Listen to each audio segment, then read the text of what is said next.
Meantime, officials at Japan's crippled nuclear power plant now admit some of the radioactive water leaking into the Pacific Ocean is millions of times the legal limit.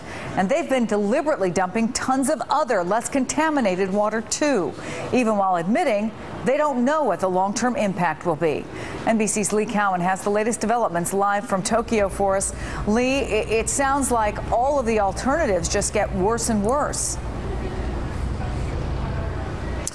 Well, they do, and I think really what happened today, Chris, is those radiation levels that were revealed told a lot.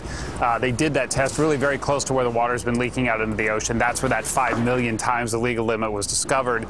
That's in radioactive iodine. They also found cesium there as well. And the problem is that that just shows how important it is to get all that water pumped out of that leaking pit into a different tank. The problem is that tank that they want to use is already filled with radioactive water, so they have to dump that water out in order to make room for this water.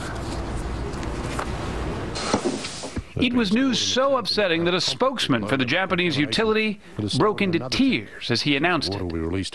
With so much water being poured on the reactors to keep them cool, radioactive runoff is building up, and some of that water is more toxic than others. In order to capture the most dangerous, officials are emptying tanks of less radioactive water by dumping it in the ocean. It's an emergency pump and dump plan that's not ideal, but officials say they have no choice. Compared to the several million times the legal limit that's gushing from reactor number 2, the water that's being dumped out on purpose is just a few hundred times the limit. Either way, it means more contaminated water flowing into the ocean, and fears have sent the price of some seafood, like yellowtail, plummeting.